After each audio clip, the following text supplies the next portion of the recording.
آج ہم ایک نہایت اہم اور بنیادی موضوع پر بات کرنے جا رہے ہیں، اور وہ ہے اظہار رائے کی آزادی، اجتماع کی آزادی اور تنظیم بنانے کی آزادی۔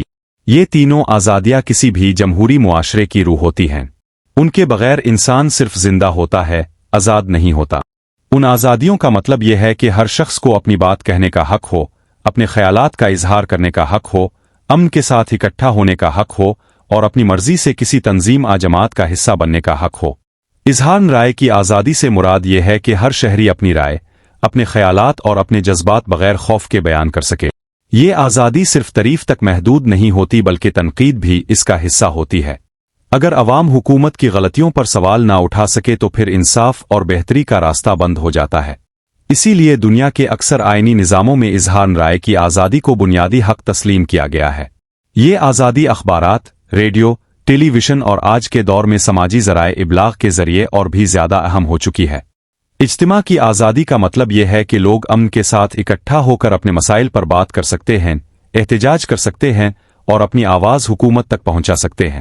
یہ آزادی عوام کو طاقت دیتی ہے کہ وہ تنہا کمزور رہنے کے بجائے مل کر مضبوط بن سکے۔ تاریخ گواہ ہے کہ جب لوگ امن کے ساتھ اکٹھا ہوئے تب بڑی تبدیلیاں آئیں۔ یہ آزادی صرف احتجاج تک محدود نہیں بلکہ تقریبات، جلسوں اور معاشرتی مجالس کو بھی شامل کرتی ہے۔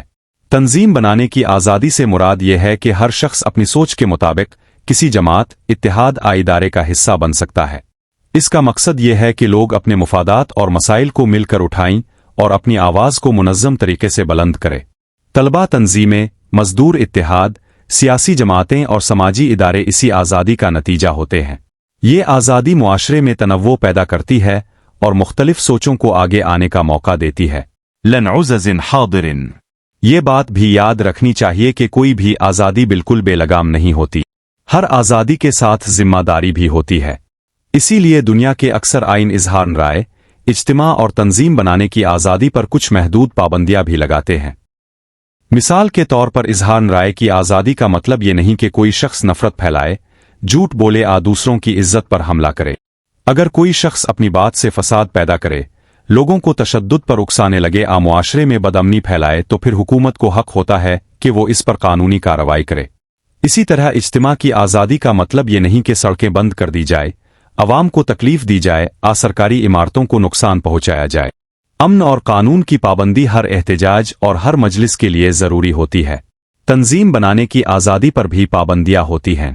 کوئی بھی تنظیم جو تشدد کو فروغ دے، نفرت پھیلائے یا ملک کی سلامتی کے خلاف کام کرے، اس پر قانونی طور پر پابندی لگائی جا سکتی ہے۔ اس کا مقصد یہ ہوتا ہے کہ آزادی کا غلط استعمال نہ ہو اور معاشرہ امن اور اتفاق کے ساتھ آگے بڑھے۔ اگر ہم مختلف ملکوں کا جائزہ لیں تو ہمیں نظر آتا ہے کہ کہیں یہ آزادیاں بہت زیادہ مضبوط ہوتی ہیں اور کہیں بہت زیادہ محدود۔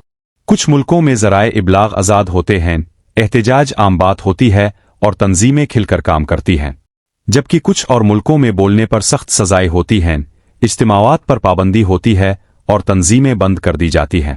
اس فرق سے یہ بات سمجھ آتی ہے کہ آئینی قوانین کا ہونا ہی کافی نہیں بلکہ ان پر ایمانداری سے عمل ہونا بھی اتنا ہی ضروری ہے۔ آج کے دور میں جب سماجی ذرائع ابلاغ ہر ہاتھ میں ہیں، اظہار رائے کی آزادی اور بھی زیادہ اہمیت اختیار کر چکی ہے۔